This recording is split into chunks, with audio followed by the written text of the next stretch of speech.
Nós estamos falando hoje em todas as nossas igrejas. Eu já estive ali em Campinas, na nossa igreja de Campinas, pela manhã. Foi um culto muito abençoado e nós estamos com um tema importante. E esse tema, nós estamos falando sobre o nosso primeiro ministério, que é a nossa família. E por que o nosso primeiro ministério? Porque a família, ela é a primeira instituição. Antes de ser instituído uma escola, antes de ser instituído a igreja, antes de ser instituído um governo, foi-se instituído a família. É a primeira instituição. Então é o nosso primeiro ministério. E eu gostaria de ler com você o livro de Lucas, no capítulo 14. Nós vamos ler a partir do versículo 25 a seguir. Estou aqui na versão RA, Lucas 14, versículo 25 a seguir. Diz assim o texto: grandes multidões o acompanhavam, e ele, voltando-se, lhe disse: se alguém vem a mim e não aborrece a seu pai e sua mãe e mulher e filhos e irmãos, irmãs e ainda a sua própria vida, não pode ser meu discípulo. E qualquer que não tomar a sua cruz e vier após mim, não pode ser meu discípulo. Pois qual de vós, pretendendo construir uma torre, não se assenta primeiro para calcular a despesa e verificar se tem os meios para concluir? Para não suceder que, tendo lançado os alicerces e não podendo acabar, todos os que vierem zombem dele, dizendo: este homem começou a construir e não pôde acabar. Ou qual é o rei que, indo para combater outro rei, não se assenta primeiro para calcular se com 10.000 homens poderá enfrentar o que vem contra ele com 20.000? Caso contrário, estando o outro ainda longe, envia-lhe uma embaixada pedindo condições de paz. Assim, pois, todo aquele que dentre vós não renuncia a tudo quanto tem, não pode ser meu discípulo. O sal é certamente bom, caso porém se torne insípido, como restaurar-lhe o sabor? Nem presta para a terra, nem mesmo para o monturo. Lançam-no fora. Quem tem ouvidos para ouvir, ouça. Jesus está falando do preço do ministério. Tem muita gente que não sabe o que é um ministério. Tem muita gente que acha bonito ter o título chamado para um ministério. Queria ser obreiro, queria ser diácono, presbítero, pastor, missionário. Eu queria participar do ministério de louvor. Mas tem gente que quer isso apenas para brilhar, mas ela não entende que existe um preço a pagar. Existe um peso muito grande sobre um ministério a qual você é chamado, seja qualquer que for. Você pode ser chamado para fazer o café da igreja. Ah, mas eu só vou fazer o café. Acredite você ou não, nós já ganhamos almas com essa garrafa de café. Então só de você estar na frente de um ministério, seja o ministério do café, seja no ministério da limpeza, da faxina, há um peso. E Jesus está falando do peso que existe sobre desenvolver um ministério. Ele está falando também de que nós temos que nos aperceber o custo dele, porque ele também custa. Jesus está dizendo assim: qual é o homem que, quando for construir uma torre, não se assenta primeiro para calcular se há como concluir a torre? Porque se ele começar a obra, as pessoas vão passar por ali e vão zombar daquela torre. Então Jesus, ele faz aqui uma figura de linguagem comparando edificar uma torre, ter como concluir como um ministério. Ou seja, se eu começo um ministério, eu preciso ir até o fim, porque é vergonhoso eu abandonar um ministério. É vergonhoso eu largar a mão de um ministério. É tão vergonhoso que a palavra de Deus diz assim: todo aquele que lançar a mão do arado e olhar para trás, não é apto para o reino dos céus. Então Jesus, ele está alertando sobre o peso de um ministério. Ele diz também sobre o combate, se você tem condições ou não de ir para o combate. Ele diz do rei, ele faz uma analogia entre dois reis que vão entrar em combate. Ele diz assim: qual é o rei que primeiro não vai ver se ele tem armamentos bélicos primeiro para combater o outro reino antes de entrar no ministério? Porque tem pessoas que entram no ministério sem preparo. Tem pessoas que entram no ministério achando que vestir a capa de obreiro é simplesmente uma honra, mas ele esquece que ele precisa ter um armamento de guerra, e esse armamento de guerra, ele é espiritual. A palavra de Deus diz que as armas da nossa milícia não são carnais, mas são poderosas em Deus para destruir fortalezas. E essas armas nós conseguimos com jejum e oração. Jejum e oração. Então, quando nós assumimos um ministério, nós assumimos uma obrigação de ir para o monte orar, nós assumimos um compromisso de estar às quartas-feiras aqui no grupo de oração, nós assumimos um compromisso de estar no ministério de estudo que nós temos lá pela internet, porque precisamos aprender a palavra, precisamos estudar a palavra. Nós entendemos que nós temos um compromisso com o reino. Então Jesus, ele está dizendo: aquele que não aborrecer a sua própria carne não pode ser meu discípulo. Então Jesus está falando do peso que existe um ministério. Não é fácil você assumir um ministério. Não é fácil você assumir um ministério. E o primeiro ministério que é entregue a nós, ele foi entregue para todos nós. É um ministério chamado família. Esse é o primeiro ministério de todos. E nele também há um peso.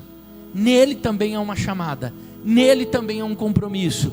Porque antes da igreja existir, já existia família. Então, há muitas pessoas que têm grande sucesso nos seus ministérios, mas essas pessoas acabam falhando no ministério chamado família.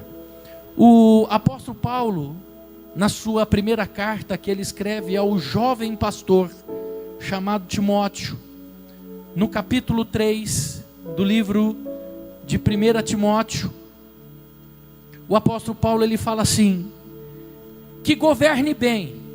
Olha só, entenda, para que eu desenvolva um ministério por excelência, eu tenho que governar bem a própria casa. 1 Timóteo 3,4. Que governe bem a sua própria casa, criando os filhos sob disciplina, com todo respeito.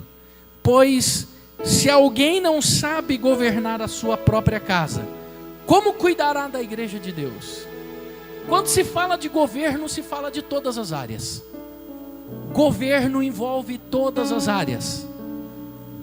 Quando se diz que o governo rege a nossa nação, se envolve todas as áreas. Não é só infraestrutura, nem só a saúde, nem saneamento básico, mas envolve todas as áreas. Então, se eu não consigo governar bem a minha casa, como que eu posso governar a casa de Deus? Então, o nosso primeiro ministério é dentro da nossa casa. O nosso primeiro ministério é dentro da nossa família. Se eu não consigo governar os meus filhos sobre a disciplina de Deus, como que eu posso governar os filhos de Deus, na casa de Deus, na obra de Deus? Então são observâncias que eu tenho que fazer. Se eu não sou um bom administrador financeiro na minha casa, eu também não posso administrar a igreja, também não posso administrar a casa de Deus. E isso nós temos que levar a sério. Você imagina uma pessoa que só vive pedindo dinheiro emprestado para o outro. Você imagina uma pessoa que não consegue manter a sua própria família.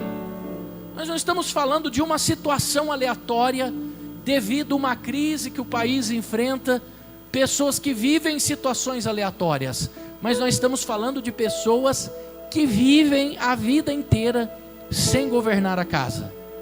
Acredite você ou não, tem maridos, esposos tão folgados que vivem na custa da esposa a vida inteira. Por quê? Porque não conseguiu entender o seu papel dentro de casa. Nós não estamos falando de situações aleatórias. Vou repetir mais uma vez para você. Às vezes o marido ficou desempregado, uma situação aconteceu e ele precisou da ajuda da esposa. Nós estamos falando daqueles que a esposa sai para trabalhar e o marido fica em casa dormindo. Tomou o papel da mulher. É aquele que fica em casa fazendo a faxina, leva os filhos para a escola e vive uma vida debaixo das condições financeiras de uma esposa. Então, se uma pessoa assim, que não consegue o governo da sua casa, como pode ela governar a casa de Deus? Então veja que o ministério do ser humano começa primeiro dentro de casa. O próprio apóstolo Paulo está dizendo, para governar a igreja, você precisa governar a sua casa. Então o nosso primeiro ministério está dentro da nossa casa, da nossa família. E às vezes a gente não consegue perceber. Às vezes a gente percebe o irmão que não veio. Nossa, o irmão Uvan, que nome esquisito, é Uvan mesmo. Está triste. O que será que o irmão Uvan está triste hoje? Mas a gente não consegue perceber um filho triste. A gente não consegue perceber o esposo às vezes triste, a esposa às vezes triste. Nós não conseguimos diagnosticar problemas dentro do nosso lar. Mas nós descobrimos o problema na casa do vizinho, na casa do primo, na casa da tia. E às vezes o problema está muito perto de nós e nós não conseguimos tratar. Eu estava vendo uma reportagem ontem. A princípio eu fiquei até revoltado vendo aquela reportagem. Uma mãe que foi algemada dentro de uma UPA, porque o bebê dela estava com 40 graus de febre, e o médico negava atendimento para o bebê dela. Então quando começou a passar a reportagem, eu fiquei revoltado. Eu disse, se for no estado de São Paulo, eu vou pegar o nome dessa UPA, desse médico, e vou denunciar lá na Assembleia Legislativa. Só que a reportagem continuou. E aí dizia que aquela mãe era mãe de um bebê reborn. E eu fiquei pensando, puxa, será que é uma doença nova ainda? O bebê tem uma doença reborn. Deve ser alguma coisa ligada ao autismo. E eu fui pesquisar o que é um bebê reborn. Eu não sabia. Mas é uma boneca, não é um bebê de verdade. E aí a matéria se estendeu e disse que tem até encontros de bebê reborn. E eu comecei a pensar aonde a humanidade está caminhando. E muitas vezes essas pessoas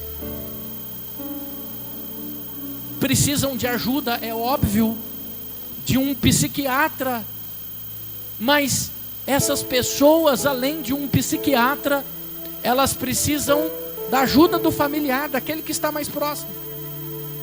Às vezes nós temos alguém assim dentro de casa e não sabemos. Dentro do nosso lar. Há encontros assim, aí você começa a pensar aonde a humanidade está caminhando.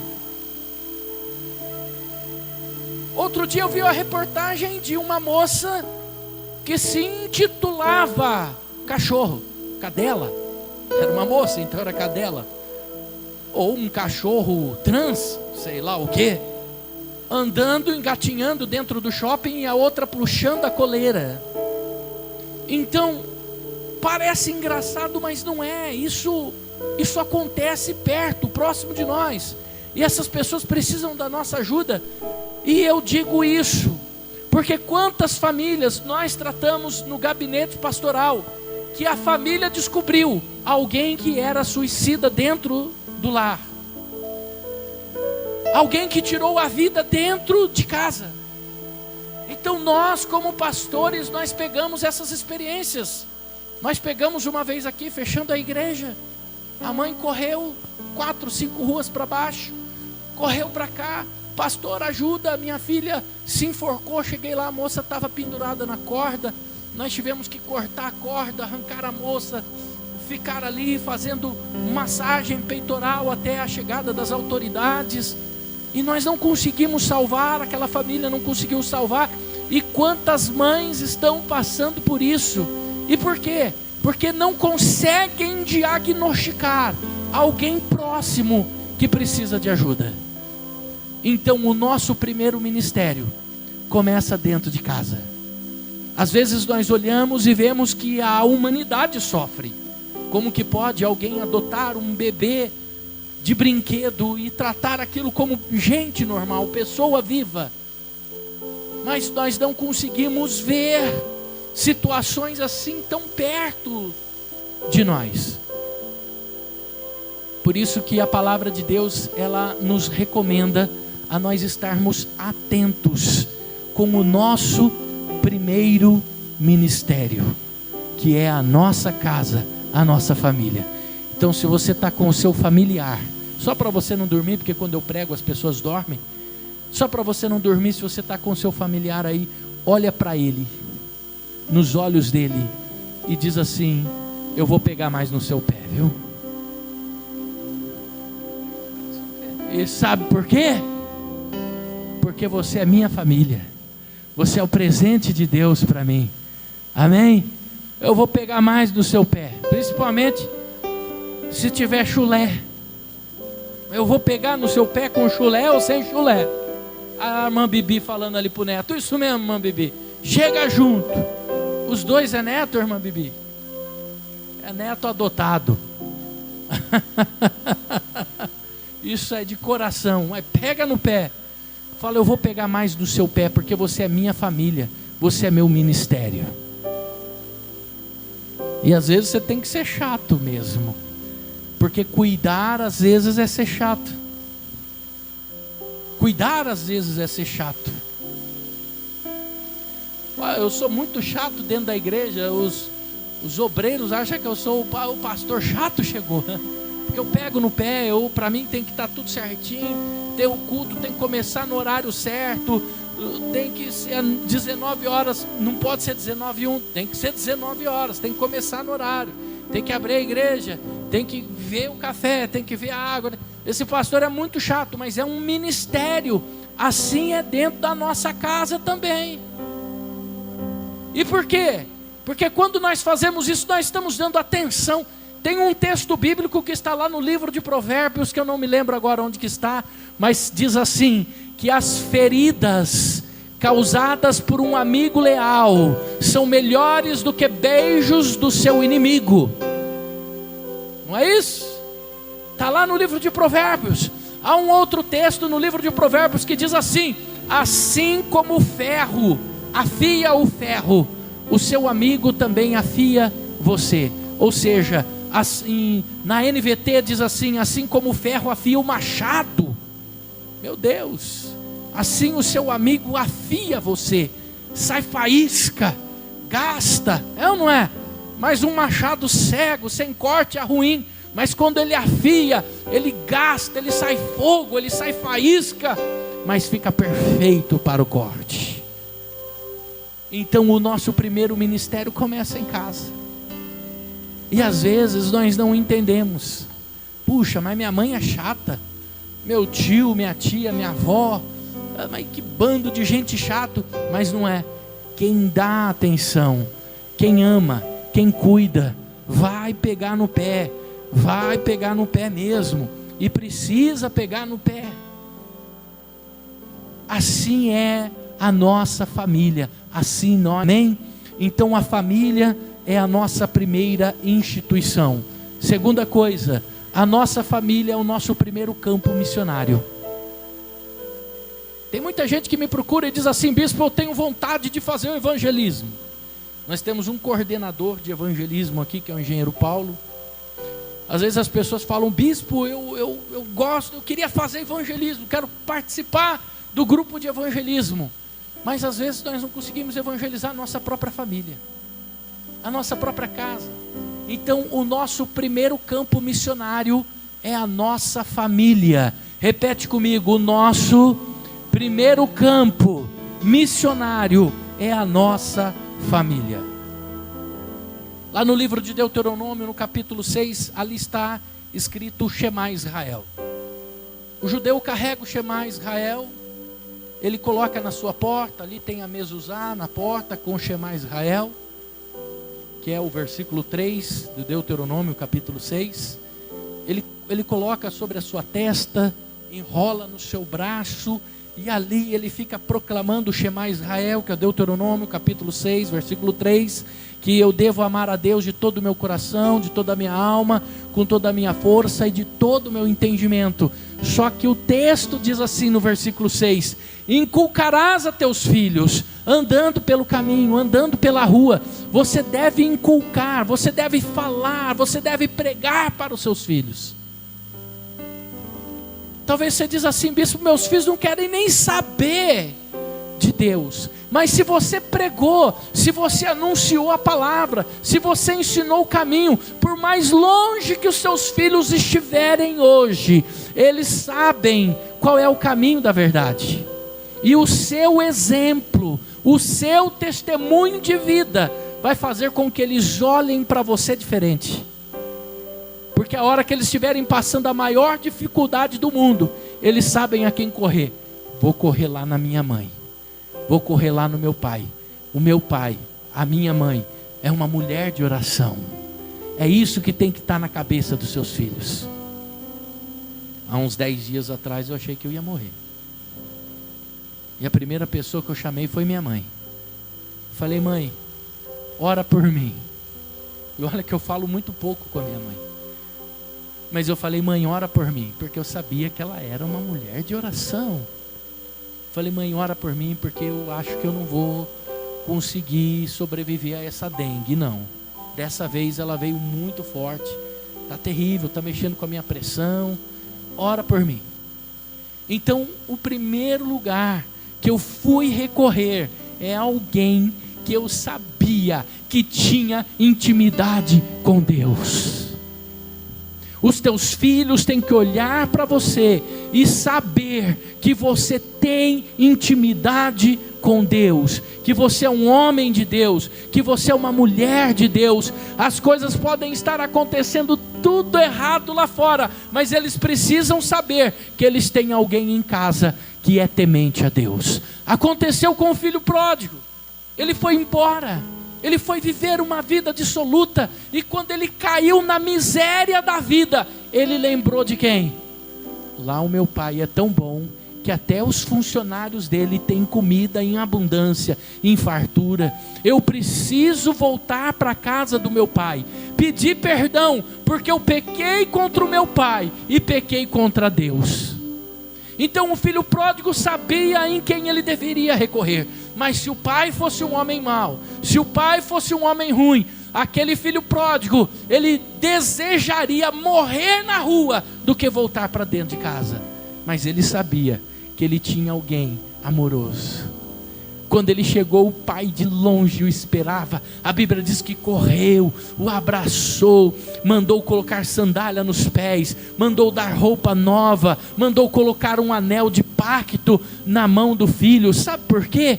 Porque aquele pai, que é uma parábola, é óbvio, é simbólico, mas ele tinha o coração aberto, e ele era um homem de Deus. Assim tem que ser a nossa vida.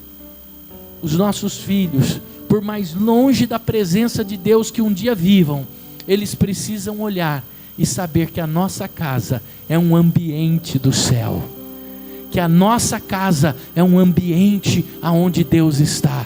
que ali é um porto seguro. Nós precisamos criar esses ambientes dentro da nossa casa, do nosso lar. Às vezes nós não aceitamos as palavras de correção, como o texto que nós lemos, o Rodrigo colocou aí no telão. Mais vale as feridas causadas por um amigo leal do que o beijo de inimigos. Então, às vezes, uma palavra, uma orientação, nós não queremos aceitar. Ei, se você quer prosperar na sua vida, ter vida, aceite a correção. Nós temos que aceitar correções de pessoas que querem o nosso bem. Eu me lembro de um jovem que chegou para mim e falou assim: bispo, eu vou começar a faculdade agora. Qual a recomendação que o senhor me dá? Porque meu sonho é prosperar, crescer. Qual a área que o senhor acha que seria uma área muito boa? E as pessoas, elas procuram as respostas para suas problemáticas no pastor, é óbvio. O pastor tem a Bíblia, carrega o livro de Deus com ele, e esse livro tem a resposta para todas as coisas. O que o senhor acha? Eu queria que Deus abrisse portas grandes para mim. E eu disse assim para ele: existe duas coisas para Deus prosperar um ser humano. Quando Deus decide prosperar e abençoar um ser humano, Ele não vai abrir uma grande porta na sua vida. Ele não vai te dar um grande emprego. Ele não vai mandar mais clientes para sua empresa. Aprenda isso. Deus, quando quer prosperar alguém, Ele não vai abrir grandes portas na vida do ser humano. Quando Deus quer prosperar alguém, guarda isso no teu coração, aprenda isso nessa noite. Quando Deus quer prosperar alguém, Ele envia um outro homem, um outro ser humano. Ele conecta você com pessoas certas. Ele não abre portas, Ele não te coloca num grande emprego, mas Ele te conecta com pessoas certas. Porque homens são pontes para abençoar a vida de outras pessoas, são um instrumento nas mãos de Deus. Quando Deus foi abençoar Abraão, dois princípios aconteceu. Abraão, quando Deus decide abençoar Abraão, Deus não abre as janelas dos céus e dá um monte de coisa para ele. Deus coloca um homem no caminho dele, que repreende ele. Abimeleque repreendeu Abraão. Abraão aceitou a repreensão. Segunda coisa, Deus usou Abimeleque para abençoar Abraão. Deus conectou Abraão com Abimeleque. Abimeleque repartiu os seus bens. Ele deu empregado, ele deu gado para Abraão. Abraão não tinha nada, mas ele deu gado, ele deu empregados, ele deu servos, ele deu pessoas para Abraão, porque Deus conectou Abraão com Abimeleque. Quando Deus decidiu abençoar a vida de Ló, Deus conectou Ló com Abraão. Quando Deus foi abençoar Esther, Ele conecta Esther com pessoas que iriam abençoar a vida dela. Então, dois princípios importantes. Quando Deus quer abençoar a sua vida, Ele te conecta com homens certos. E Ele te conecta com pessoas que irão repreender a sua vida. E você vai ter que aceitar, porque Abraão aceitou a repreensão de Abimeleque. Se ele fosse orgulhoso, ele teria morrido pobre, ele teria perdido a bênção. Esse é um outro segredo dentro da nossa família e dentro do nosso ministério familiar. Às vezes nós nos envolvemos ou nos conectamos com pessoas erradas. Às vezes nós nos conectamos com pessoas erradas. E por mais que essas pessoas não consigam atrapalhar os planos de Deus, elas podem atrasar os planos de Deus na nossa vida. Por isso nós temos que ser humildes. Nós temos que aprender a ouvir mais. E o homem tem uma dificuldade às vezes de ouvir a esposa. Muitos homens que estão aqui, incluindo eu, se ouvisse mais a esposa, porque a esposa, a mulher, ela tem algo que o homem não tem. a mulher tem uma visão em terceira dimensão que o homem não tem. Perguntaram para mim se é o sexto sentido, sei lá, a mulher tem mais de 20.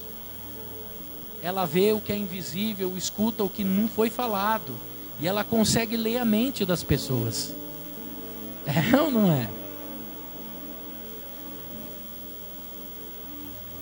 Ela falou, não amor, não falou, falou que eu ouvi. É ou não é? Mas se a gente desse ouvido, nós errávamos menos. Quantas vezes minha esposa falou assim para mim, não deixa esse pastor entrar aí não, vai dar problema. Eu não ouvi ela, não, é homem de Deus, é pastor, era nada, era lobo em pele de cordeiro, e acabei me lascando. Eu não, a obra de Deus. Só que Deus pesou em minha mão, né? Porque eu sou o líder. Quantas vezes minha esposa falou, não faz negócio com essa pessoa, e eu fiz e eu quebrei a cara. Quantas vezes a tua esposa falou, não compra esse carro, você foi e comprou, e aí o que aconteceu? Está arrumando o carro velho até hoje, é ou não é? Nós precisamos aprender a dar ouvidos, a ouvir mais. Quando a mulher é sábia, quando a mulher é uma mulher de Deus, quando a mulher é uma mulher de oração, nós temos que aprender a ouvir mais. E quando a gente ouve, a gente se arrebenta menos. É ou não é? As mulheres um dia vão dominar o mundo, vocês vão ver. Escuta o que eu estou falando, a mulher não podia nem votar. Hoje elas já estão governando.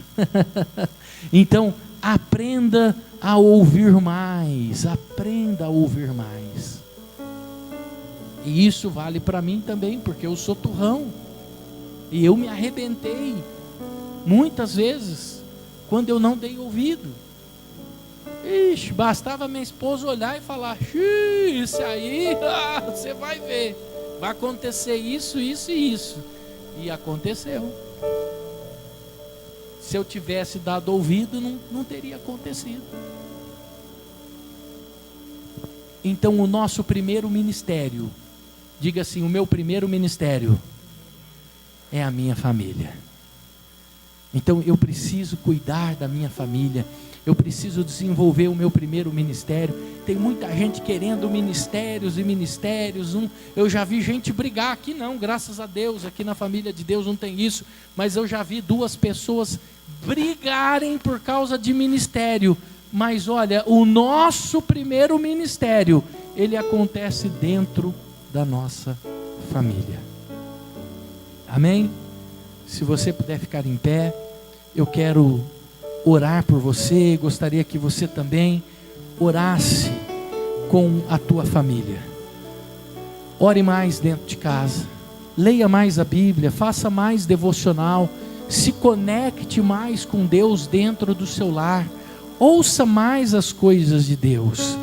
Quando nós ganhamos algum familiar nosso, quando nós ganhamos a nossa casa para Deus, é melhor do que você ganhar o mundo inteiro, porque houve pregadores, houve grandes pregadores que pregaram e ganharam muita gente, mas não conseguiram salvar a sua família. Noé foi o maior pregador, ele pregou quase 100 anos, ele não conseguiu convencer ninguém, mas a casa dele, a família dele, foi salva junto com ele. Ele pode não ter conseguido convencer a humanidade dos seus pecados, mas ele conseguiu convencer a sua família, ele conseguiu salvar a sua casa. O maior pregador é aquele que consegue salvar a sua casa.